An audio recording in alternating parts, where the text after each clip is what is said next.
Are in high demand as parents are getting the chance to get out again after COVID. And for new parents, this might be the first time they've actually hired a babysitter. Jami Dennis from College Nannies and Sitters is joining us. And good morning, Jami. Thanks for your time. Good morning. How are you? I'm doing great, and I'm glad that we're having this conversation. I'm in this camp. I have a 6-month-old at home. Haven't, hired a babysitter yet. And the first thing I can think about is availability. Like, how do you even find someone that you trust in time? You know, that's a great question. Sitters are in higher demand than we've ever seen before. And we are just seeing more parents want to go out on date nights now that they feel safe to do so. So a lot of families are leveraging a number of different resources. You know, they're reaching out to friends and colleagues, or they're coming to a trusted resource like College Nannies to help them find somebody for those date nights or backup care that they so often need. How far in advance would you say people need to start looking to actually get someone? Sure. So, 2 years ago, I would have said 3 to 5 days. Now I'm going to say 2 weeks, maybe more, just because babysitters, again, are booked up in advance. And you want to make sure that you give yourself enough time to find somebody you really feel comfortable with and that your children feel comfortable with. So I have a total pandemic baby who has a lot of stranger anxiety right now, right? Like, he just hasn't been around a lot of people. He's having a hard time adjusting. What are your tips? Because I've heard from so many other parents that they're kind of dealing with the same thing too. So how do you prepare for someone new to come in to take care of your kid?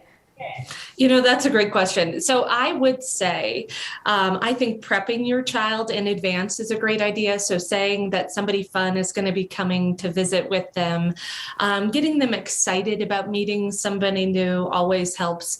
But I also think introducing an activity that maybe they love to do, but they don't get to do often, when the babysitter comes helps ease the transition. And whether you're hiring a nanny or a babysitter, I always think, build in a transition time before you leave the house. So if you're hoping to leave the house at 6, I'd have your babysitter come at 5:15 or 5:30. So you can you can help ensure that your child has that time to adjust, but you can also use that time to get ready yourself. Oh yeah, that's great advice. Like you were talking about, that demand is still so high. What are the chances to be able to build a babysitter relationship, right, and have that same person come back, or maybe have a trial run? Does availability even allow that? With a babysitter, that's real tough. The goal is to meet a couple of people that you really feel comfortable with, that you can call on a regular basis.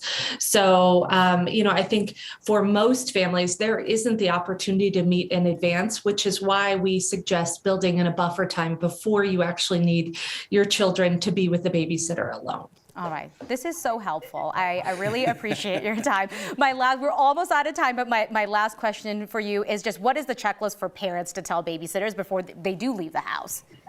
Sure. So beyond the obvious, poison control, their address, their cell phone numbers, I always think it's important to talk about the children's routine, their preferences, any allergies that they might have, and how to handle different situations that they anticipate might come up. Like, is bedtime going to be challenging because mom and dad aren't there? What kind of things can they do to ease that stress for the child? Awesome. Well, I can only assume that this was as helpful for other parents watching this morning as it was for me. This was a very selfish segment. Yeah, I know. I just had a whole bunch of my own questions. Call me anytime. All right. Thanks so much, Jami. I appreciate it. That's good. I actually learned a lot from that as well. But we asked about how you prepare the babies. I want to know, how do you prepare the parents? Oh, no, that's a whole other situation. I can tell you that I have so much anxiety leaving the house. No, I know. Because I'm just like, no, who's going to take care of him? I'm not there. We were at brunch the other day, and the whole time Anusha was like, I got to go. I got to go, guys. I was like, and your husband's like, we're fine. Yeah, and I was like, no, I miss him. He needs me. And I come home and he's totally fine. Yeah. And Keely, honestly, you were one of the first people to tell me, you were like, go